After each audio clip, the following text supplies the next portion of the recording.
Hello everyone, welcome to Sincere Brindi. Agriculture current affairs in GK 2022 के 23rd episode में स्वागत है. This series is very important for all the competitive exams related to agriculture और horticulture. आपका ICR JRF SRF का exam है, ICR net का exam है, आईबीपीएस एग्रीकल्चर फील्ड ऑफिसर का एग्जाम है, या आपका जो नाबार्ड का एग्जाम है, एफसीआई का एग्जाम है, स्टेट के जो एग्जाम होते हैं एडीओ एचडीओ, तो सभी कॉम्पिटिटिव एग्जाम्स के लिए इक्वली इंपॉर्टेंट है. तो आज की डिस्कशन हम स्टार्ट करते हैं.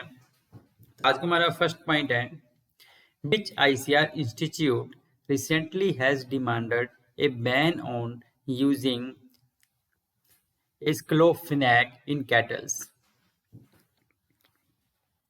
इनमें से कौन सी आईसीआर की इंस्टीट्यूट है जिसने रिसेंटली डिमांड किया है कि जो एसिक्लोफिनैक है कैटल्स में जिसका हम यूज करते हैं उसको बैन कर देना चाहिए कंप्लीटली. जिसका राइट आंसर है आपका ए, आईसीआर का जो इंडियन वेटेरिनरी रिसर्च इंस्टीट्यूट है इज्जत नगर में, तो उन्होंने ये डिमांड किया है गवर्नमेंट से कि इसको बैन कर देना चाहिए जो एसिक्लोफिनैक है. राइट. तो जो इंडियन वेटेरिनरी इंस्टीट्यूट है, रिसर्च इंस्टीट्यूट है, राइट, तो उन्होंने डिमांड किया है कि जो एसिक्लोफिनैक है कैटल्स में जिसका हम यूज करते हैं तो उसको बैन कर देना चाहिए. क्योंकि एक स्टडी सामने आई है जिसमें पता लगा है कि ये जो एसिक्लोफिनैक ड्रग है ये क्या करती है, एक्चुअली दैट मेटाबोलाइजेस इनटू डाइक्लोफिनैक में इन द वाटर बुफेलोस में. एक्चुअली ये जो ड्रग है जो एसिक्लोफिनैक है, जब हम कैटल्स को या बुफेलोस को देते हैं तो वो मेटाबोलाइज हो जाता है किसमें, डाइक्लोफिनैक में. राइट. तो ये जो डाइक्लोफिनैक है ये बहुत ही हार्मफुल होता है किसके लिए, बल्चर्स के लिए. राइट. तो आप देख सकते हैं कि IVRI and its collaborators they conducted the study and found that aceclofenac was rapidly converted to diclofenac by injecting the same water buffaloes. तो जो इंडियन वेटेरिनरी रिसर्च इंस्टीट्यूट है उसके जो कोलैबोरेटर थे उन्होंने जब एक्सपेरिमेंट किया और ये फाइंड आउट किया कि जो एसिक्लोफिनैक जब हम देते हैं कैटल्स को या बुफेलोस को तो ये कन्वर्ट हो जाता है, ब्रेक डाउन हो जाता है डाइक्लोफिनैक में. राइट. और ये जो डाइक्लोफिनैक है एक्चुअली, तो इसका जो यूज है, जो डाइक्लोफिनैक है, इट इज हाईली हार्मफुल है जो वल्चर पॉपुलेशन है हमारे देश में. राइट. आपको पता है जो वल्चर्स हैं उनका हमारे एनवायरमेंट को क्लीन रखने में कितना ज्यादा योगदान होता है. जो भी हमारे मृत पशु होते हैं, जानवर होते हैं, तो उनको क्लीन करते हैं वो वल्चर्स पॉपुलेशन जो भी है. और वैसे भी जो वल्चर्स की पॉपुलेशन हमारे देश में वैसे भी डिक्रीज होती जा रही है. राइट. तो जो वल्चर्स हैं उनका बहुत ज्यादा रोल होता है हमारे एनवायरमेंट को क्लीन रखने में, हमारे एनवायरमेंट का संतुलन बनाए रखने में. राइट. तो आप देख सकते हैं जो डाइक्लोफिनैक है, जो कि एसिक्लोफिनैक जो होता है वो डाइक्लोफिनैक में कन्वर्ट हो जाता है. तो जो डाइक्लोफिनैक एक एंटी इन्फ्लेमेटरी ड्रग है जो कि जिसका कि पहले से ऑलरेडी बैन हो चुकी है गवर्नमेंट ऑफ इंडिया के द्वारा इन 2006 में. तो 2006 में इसको ऑलरेडी बैन किया जा चुका है डाइक्लोफिनैक को. राइट. बट अभी क्या हो रहा है कि ये पता चला कि जो एसिक्लोफिनैक है वो भी डाइक्लोफिनैक में कन्वर्ट हो जाती है बाद में. तो अगर एसिक्लोफिनैक अगर आपने उन कैटल्स को या बुफेलो को दी है और उसके बाद बल्चर्स उसको कंज्यूम करते हैं उस कैटल या बुफेलो को जिसमें वो एसिक्लोफिनैक का इंजेक्शन दिया गया है, तो नेचुरली बात है कि बल्चर की पॉपुलेशन के लिए वो हानिकारक है, उनकी पॉपुलेशन वो डिग्रेड होती जाएगी. Right. And it was found to be the main cause of a dramatic decline of the vulture population across Asia. तो पूरे एशियन कंटिनेंट में लगभग 99% जो चीज रिस्पॉन्सिबल थी, मेन फैक्टर था जो वल्चर की पॉपुलेशन डिक्रीज हुई, उसका मेन रीजन ये डाइक्लोफिनैक ही था. राइट. एक्चुअली ये डाइक्लोफिनैक क्या करती थी, it causes accidental poisoning in the raptors after they fed on the carcasses of the cattles. Right. तो carcasses of the cattles injected with it.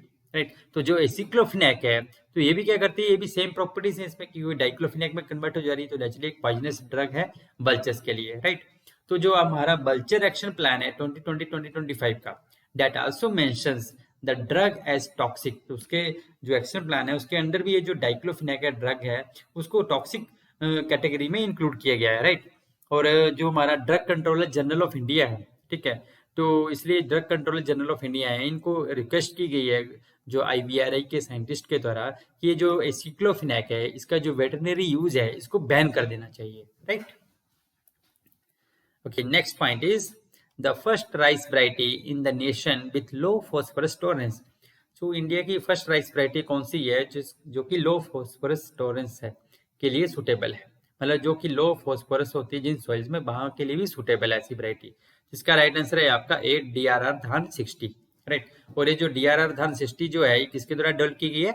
जो ICAR के Indian institute of rice research, right, IRRI, ठीक है, जो Indian institute of rice research है, तो वहां के साइंटिस्टों ने they have created the paddy varieties जिनको कि 30% लेस फॉस्फोरस चाहिए होता है, राइट। तो इसी लाइन में जो फर्स्ट राइस वैरायटी है जो कि डेवलप की गई है नेशन में, हमारे देश में, तो डेट इज योर DRR धान 60। किसके द्वारा डेवलप की गई? ICAR Indian institute of rice research, right. और जो इसके साथ और भी साथ में वैरायटीज डेवलप की गई जो कि लो फॉस्फोरस टॉलरेंट है, that the varieties that provide the same advantages, जैसे कि DRR धान 66 है, DRR धान 65 है, राइट। तो DRR धान 60, उसके बाद DRR धान 66, 65 डेवलप की गई, और साथ में एक है WGL 1487, राइट। तो ये सभी वैरायटीज में लो फॉस्फोरस टॉलरेंट, राइट। तो जो हमारे Indian institute of rice research है, in collaboration with the researchers at the professor Jayashankar Telangana state agriculture university, तो उसके साथ मिलकर इन्होंने वैरायटी डेवलप की WGL 1487, right. Okay, next is national Gopal Ratna award is conferred in the field of. जो national Gopal Ratna award दिया जाता है वो किस सेक्टर में दिया जाता है? एग्रीकल्चर सेक्टर में, हॉर्टिकल्चर में, life stock and dairy sector में, या स्टील इंडस्ट्री में? तो जो नेशनल गोपाल रत्न अवार्ड है ये दिया जाता है आपका life stock and dairy sector में, राइट। तो ये न्यूज में था अभी रिसेंटली, क्यों? क्योंकि अभी रिसेंटली जो union minister of state for animal husbandry, fisheries and dairy हैं, कौन? डॉक्टर संजीव कुमार बलिया, ठीक है। He conferred the national Gopal Ratna award दिया है किसको? टू द फार्मर्स को। कब? On the national milk day पे, right. The award was conferred during the national milk day, जो कि कब क्यों मनाया जाता है? हम doctor Babu Rajendra Prasad international convention centre जो है GKBK कैंपस जो है, वहां पे ये अवार्ड जो है वो दिया गया, right, on the event of national milk day, right. So India की अगर हम बात करें तो इंडिया जो है हाईएस्ट मिल्क प्रोड्यूसर है वर्ल्ड में, with 33% contribution to the global production. तो जो ग्लोबल मिल्क प्रोडक्शन है उसमें 33% जो शेयर है वो इंडिया का है। So there are 222 cooperatives in the countries with over 17 million farmers supplying milk. तो लगभग 222 कॉपरेटिव्स हैं जिसमें कि लगभग 17 मिलियन फार्मर जो मिल्क सप्लाई कर रहे हैं। द नेशनल मिल्क डे, जो नेशनल मिल्क डे जो है वो सेलिब्रेट किया जाता है, क्यों? To commemorate the 101st birth anniversary of doctor Verghese Kurien. Doctor Verghese Kurien जो है he is also known as father of white revolution, का फादर भी कहते हैं इनको, राइट। Okay, next point is Krishify, a Gurugram-based agri-tech startup platform है. They has integrated with the platform of platforms Portal Y. तो जो Krishify है जो कि एक सोशल नेटवर्किंग है, हम कह सकते हैं फार्मर्स के लिए, तो उन्होंने रिसेंटली कोलैबोरेट किया है, इंटीग्रेट किया है प्लेटफॉर्म ऑफ प्लेटफॉर्म्स पोर्टल जो है वाई, किसके द्वारा? ई नाम, ई कृषि, ई किसान या ई एग्री? तो इसका राइट आंसर है आपका ए, ई नाम। तो आप देख सकते हैं कि जो सोशल नेटवर्किंग प्लेटफॉर्म है फार्मर्स के लिए जिसका नाम है कृषिफाई, तो उन्होंने इंटीग्रेट किया है रिसेंटली किसके साथ? प्लेटफॉर्म पोर्टल बाय ई नाम। ई नाम is e electronic national agricultural market के साथ। ई नाम जो है जो कि एक pan India electronic traditional portal है फार्मर्स के लिए, जो कि ऑलरेडी रजिस्टरिंग करता है in the agricultural produce marketing committees to create a unified national market for the agrarian commodities for farmers, traders and other intermediaries. तो जो फार्मर्स हैं, ट्रेडर्स हैं या दूसरे इंटरमीडियरीज हैं, तो उनके लिए एक ई नेशनल मार्केट प्लेस है ये ई नाम जो है, राइट, जहाँ पे वो ट्रेडिंग या दूसरी इंफॉर्मेशन कर सकते हैं, right.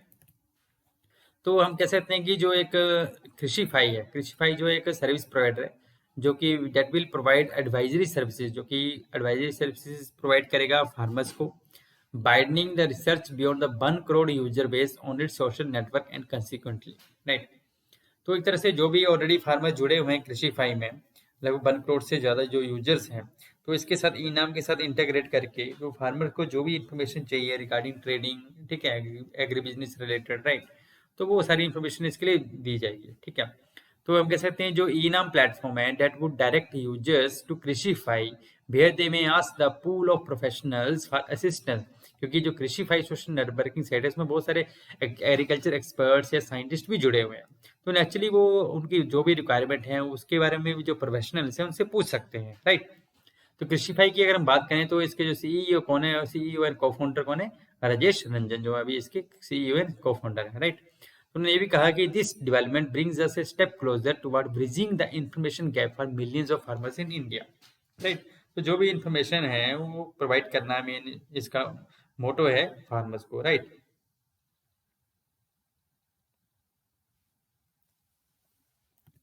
Okay, next is India agri business award 2022 under fishery sector have been awarded to. तो जो आपका फिशरी सेक्टर है उसके अंडर, ठीक है, जो इंडिया एग्री बिजनेस अवार्ड है इन द फिशरी सेक्टर्स में किसको दिया गया है? इसका राइट आंसर है आपका A national fishery development board को, NFDB, राइट। तो जो नेशनल फिशरीज डेवलपमेंट बोर्ड है, राइट, हैदराबाद में है इसका हेडक्वार्टर, जो कि एक ऑर्गेनाइजेशन है under the department of fisheries, ministry of fisheries के under, ministry of fisheries, animal husbandry and dairy के under, right, government of India का है। जो नेशनल फिशरी डेवलपमेंट बोर्ड जो है, ठीक है, इसको अवार्ड किया गया है India agri business award 2022 in the fishery sector में, राइट। तो स्टेट की अगर हम बात करें, जो हरियाणा स्टेट है, they have received the India agri business award 2022 in the best state category में for their contribution in the area of agriculture, right.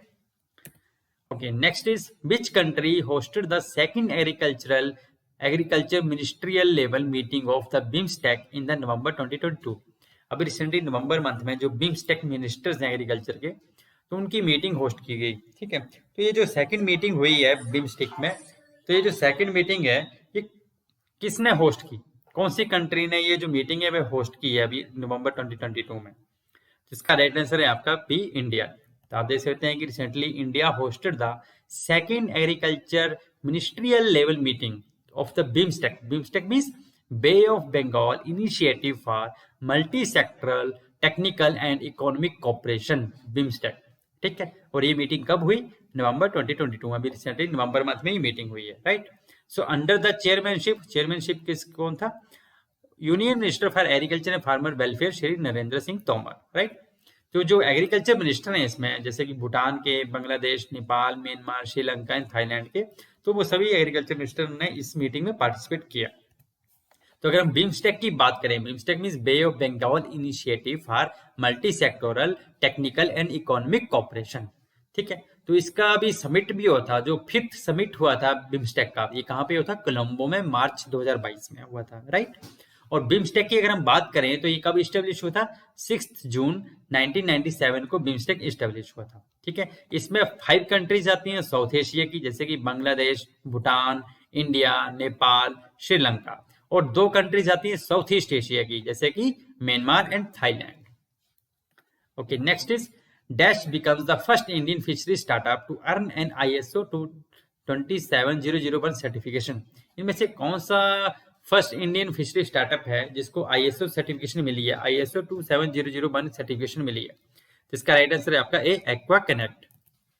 अभी रिसेंटली जो एक्वा कनेक्ट है, that has become the first Indian aqua startup to earn ISO certification. तो first Indian aqua startup है जिसको कि ISO certification मिली है। तो जो एक्वा कनेक्ट है, जो कि एक technology driven full stack aquaculture input and output platform है, ठीक है। तो इसको जो अभी रिसेंटली इसने जो ISO सर्टिफिकेशन मिली है, कौन सी? ISO 27001 सर्टिफिकेशन मिली है, ठीक है। किस चीज के लिए? For the information security management के लिए। तो ये जो सर्टिफिकेशन है, that comes on the back of an ISMS, मतलब इंफॉर्मेशन सिक्योरिटी मैनेजमेंट सिस्टम जो है, इस चीज के लिए जो ISO सर्टिफिकेशन है वो दी गई है एक्वा कनेक्ट, राइट। तो आप देख सकते हैं कि जो ISO सर्टिफिकेशन है 27001, सो this is the leading international standard focused on the information security पे, एक लीडिंग स्टैंडर्ड है। तो जो इंफॉर्मेशन सिक्योरिटी है, कितनी सिक्योर हमारी इंफॉर्मेशन है, तो उसके लिए जो सर्टिफिकेशन दिया जाता है वो ISO 27001 के द्वारा दिया जाता है, राइट। तो अगर एक्वा कनेक्ट को ये सर्टिफिकेशन मिली है, इसका मतलब ये है कि जो एक्वा कनेक्ट है, that is now fully equipped to safeguard its data and review information safely constantly, making our platform more reliable and adding value to our portfolio of services। तो मतलब कह सकते हैं कि जो भी इंफॉर्मेशन इस प्लेटफॉर्म में प्रोवाइड की जा रही है, ठीक है, एक्वा कनेक्ट में, तो that is reliable, right. Okay, next हम बात करते हैं आज के जीके टुडे के कुछ इंपॉर्टेंट पॉइंट्स की। तो 3 मेडिसिनल प्लांट रिसेंटली, हिमालय की जो 3 मेडिसिनल प्लांट स्पीसीज हैं they have been included in the IUCN, जो इंटरनेशनल यूनियन फॉर, ठीक है, जो IUCN की रेड लिस्ट है उसकी 13 स्पीसीज में इंक्लूड किया गया है। जैसे कि आपकी एक स्पीसीज जो कि क्रिटिकली एंडेंजर्ड है, ठीक है, मिजोट्रोपिस पैलिटा। दूसरी है आपकी फ्रिटिलोरिया क्रोसा, राइट, जो इसको वल्नरेबल कैटेगरी में इंक्लूड किया गया है। एंड डेक्टाइलोराइजा हेटाइगेरिया, दैट इज एंडेंजर्ड कैटेगरी में इसको इंक्लूड किया गया है, right. Next point is the US treasury, जो यूनाइटेड स्टेट्स की जो ट्रेजरी है, United States America finance ministry है, जो USA की जो फिनांस मिनिस्ट्री है, United State of America finance ministry, they has printed, उन्होंने प्रिंट किया है the first US bank note, first currency note print किए हैं विथ 2 वुमेन्स सिग्नेचर, ठीक है। तो जो फर्स्ट करेंसी नोट प्रिंट किए हैं US के जो फिनांस मिनिस्ट्री है विथ 2 वीमेन सिग्नेचर। जो न्यू करेंसी नोट्स है कौन कौन से, $1 और $5 के, ठीक है, और इसमें सिग्नेचर है सेक्रेटरी ऑफ ट्रेजरी के, 2 वीमेन है कौन कौन सी, अमेरिकन फिनांस मिनिस्टर है Janet Yellen and Lynn Malerba के। Next is India first carbon neutral farm inaugurate किया गया है, कहाँ पे, अभी रिसेंटली केरला में। जो यूक्रेन प्रेसिडेंट हैं, ठीक है, वी जेलेंस्की, तो उनको चूज किया गया है as 2022 person of the year, किसके द्वारा, बाय द टाइम मैगजीन। तो टाइम मैगजीन में भी 2022 में पर्सन ऑफ द ईयर किसे चूज किया है, जो यूक्रेन के प्रेसिडेंट हैं वी जेलेंस्की को। तो he has been chosen as person of the year by the Time magazine. So this is all about today. अगर आपको वीडियो अच्छा लगा तो काइंडली शेयर करें, सब्सक्राइब करें, stay tuned with sincere Brainery. जय हिंद।